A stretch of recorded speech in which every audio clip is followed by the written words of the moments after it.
आज का हमारा टॉपिक है डेप्रिसिएशन। सबसे पहले हम बात करेंगे डेप्रिसिएशन होता क्या है। Depreciation means fall in the value of tangible fixed assets due to passes of time, uses और एक्सीडेंट।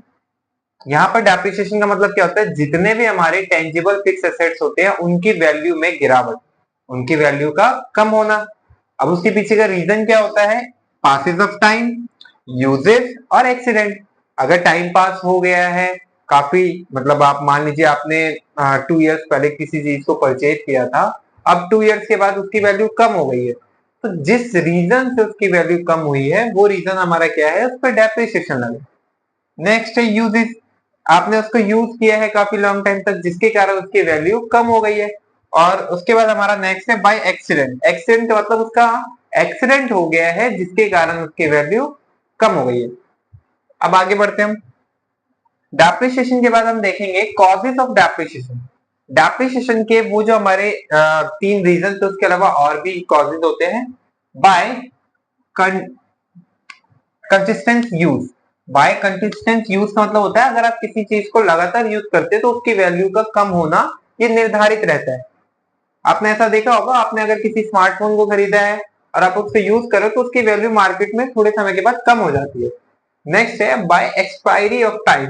पासिस ऑफ टाइम जिसे हम कहते हैं कि टाइम कुछ ज्यादा ही पास हो गया है, न्यू अब वो हमारा मॉडल न्यू नहीं रहा जिसके कारण उसकी वैल्यू कम हो गई है।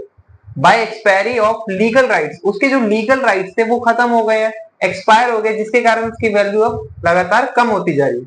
बाय एक्सीडेंट, उसका एक्सीडेंट हो गया है जिसके कारण हमारे टेंजिबल फिक्स एसेट्स की वैल्यू कम हो गई है। By permanent fall in market value, कि उसकी परमानेंट मार्केट वैल्यू जो थी या जो उसकी मार्केट वैल्यू थी वो परमानेंट फॉल हो गई है जिसके कारण हमारे टेंजिबल फिक्स एसेट्स की वैल्यू कम हो जाती है।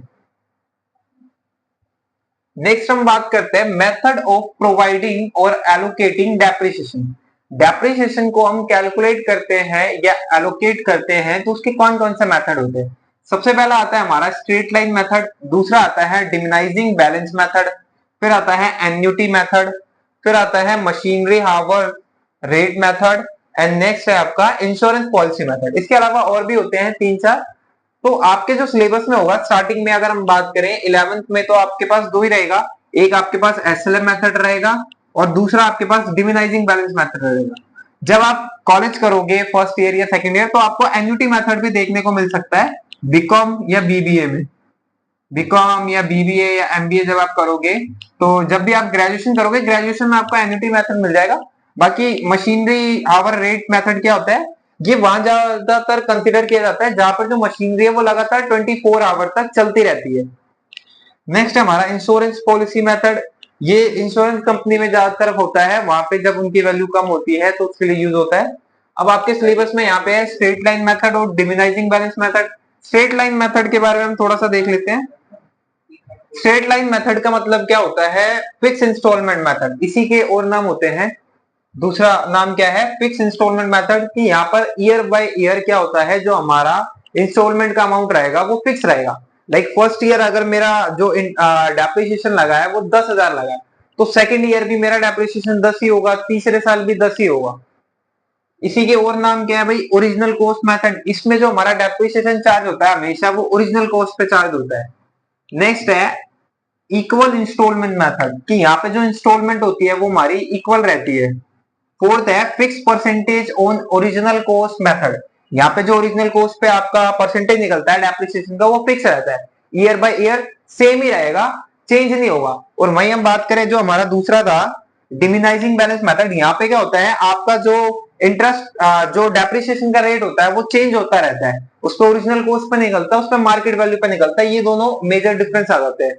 इसके बाद हम बात करेंगे इसके कुछ न्यूमेरिकल्स पे। तो इसके कुछ न्यूमेरिकल्स देख लेते हैं ताकि आपको एग्जांपल से ये समझ में आ जाए।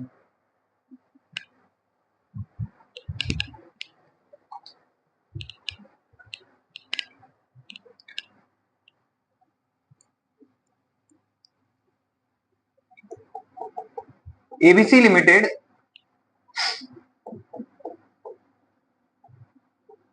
Purchase a machinery cost 4 lakh on 31 March 2023 rate of depreciation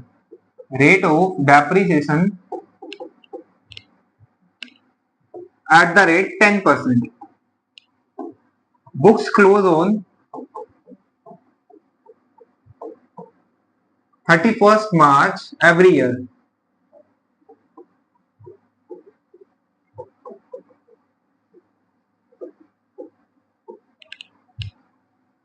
Calculate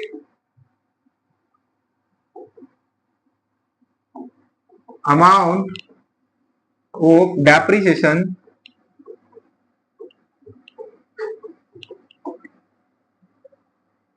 after 4 year. इसके कहने का मतलब क्या है भाई, क्वेश्चन जब हम देखते हैं यहाँ पे क्या बोला गया है, एबीसी लिमिटेड नाम की कोई कंपनी थी जिसने एक मशीनरी खरीदी जिसकी कॉस्ट थी 4 लाख, और उसने ये कब खरीदा भाई, 31 मार्च को खरीदा है। तो इसी को हम क्या बना देते हैं, 1 अप्रैल कर देते हैं, 1 अप्रैल। अब यहाँ पे जो रेट ऑफ डेप्रिसिएशन है वो कितना है, रेट ऑफ डेप्रिसिएशन बोला गया भाई 10% है, और जो बुक हो रही है क्लोज वो हर साल 31 मार्च हो रही है। अब देखो यहाँ पे हमने ईयर क्यों चेंज किया, क्योंकि 31 मार्च जो है इस साल हमारा जो बुक होता है उस दिन क्लोज होता है फाइनेंशियल ईयर का। तो हमारा जो नया ईयर होगा 1 अप्रैल होगा, तो हम यहाँ पे 1 अप्रैल 2023 कंसिडर करेंगे। 1 अप्रैल 2023 ओरिजिनल कॉस्ट हमारी कितनी आ जाएगी, ओरिजिनल कॉस्ट आ जाएगी 4 लाख। अब यहाँ पे हमारे को मेथड नहीं बोला गया, तो मैं आपको एसएलएम से करके दिखा रहा हूँ, स्ट्रेट लाइन मेथड। अब ये स्ट्रेट लाइन मेथड क्या है, सबसे पहले हम डेप्रिसिएशन लगाएंगे कब, 31 मार्च को। कब लगाएंगे, 31 मार्च। 31 मार्च में कब लगेगा हमारा, अगले साल 23 के बाद सीधा 24 को, 24 को लगेगा less depreciation at the rate 10%। Rate तो हमारा 10% बोला था, तो भाई हमने 10% लगाया, 40,000 का 10% पीछे से एक जीरो हटा दो, सीधा सीधा आ जाएगा आपका, सॉरी 4 लाख का 10%, 40 आ गया। अब इसमें से हमने घटाया, हमारी बुक वैल्यू आ जाएगी 3,60,000। कितनी आ जाएगी, 3,60,000। अब एक साल का डेप्रिसिएशन हो गया। अब हम बात करेंगे अगले साल, सेकेंड ईयर भी हमारा, second year 2025, less depreciation at the rate 10%। अब यहाँ पे जब हम डेप्रिसिएशन लगाएंगे, देखो हमारा जो मेथड था, मेथड का नाम क्या है, एसएलएम। एसएलएम का ही मतलब अभी हमने पीछे क्या देखा भाई, इसका मतलब होता है जो हमारा इंस्टॉलमेंट होता है वो यहाँ पे फिक्स रहता है। इसके कहने का मतलब क्या है, अगर हमने फर्स्ट ईयर में 40,000 का डेप्रिसिएशन लगाया है तो सेकेंड ईयर में भी 40,000 ही लगेगा, यानी कि ओरिजिनल कॉस्ट पे। यही हमारा एसएलएम कहता है। हमारा एसएलएम के अकॉर्डिंग यहाँ पे जो डेप्रिसिएशन लगेगा, जो फर्स्ट ईयर लगा है सेम अमाउंट का यहाँ पे लगेगा सेकेंड ईयर भी। तो यहाँ कितना हो जाएगा, 3,20,000। अब यही मैं बात करूं थर्ड ईयर भी 40 ही लगेगा, क्योंकि हमारा मेथड कौन सा है, एसएलएम, जहां पे एवरी ईयर का सेम अमाउंट ऑफ डेप्रिसिएशन होता है, इक्वल इंस्टॉलमेंट मेथड। इसीलिए इसको हम कहते हैं, क्योंकि यहाँ पे हर साल का सेम अमाउंट का डेप्रिसिएशन निकलता है 1 ईयर का। आई होप इतना समझ में आ गया होगा। बाकी इसके आगे का हम बात करेंगे जो हमारा सेकंड मेथड है, यानी कि डिमिनाइजिंग बैलेंस मेथड, जिसको हम रिटर्न डाउन वैल्यू मेथड भी कहते हैं।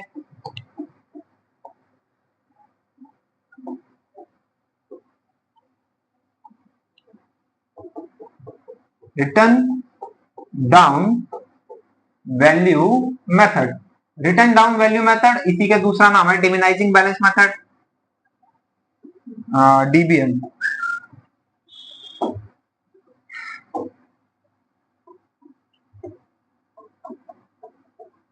डिमिनाइजिंग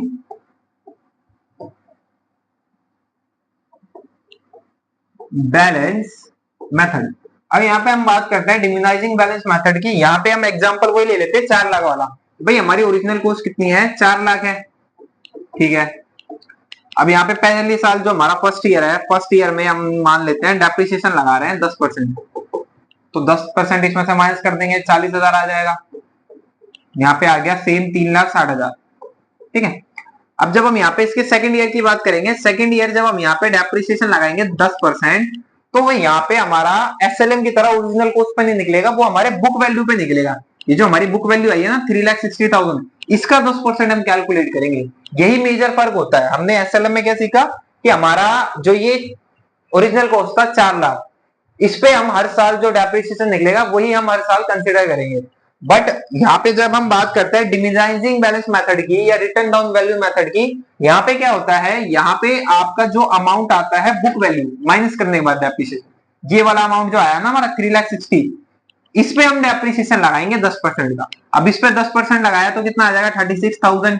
36,000 अब इस पे से कैलकुलेट करते हैं फटाफट।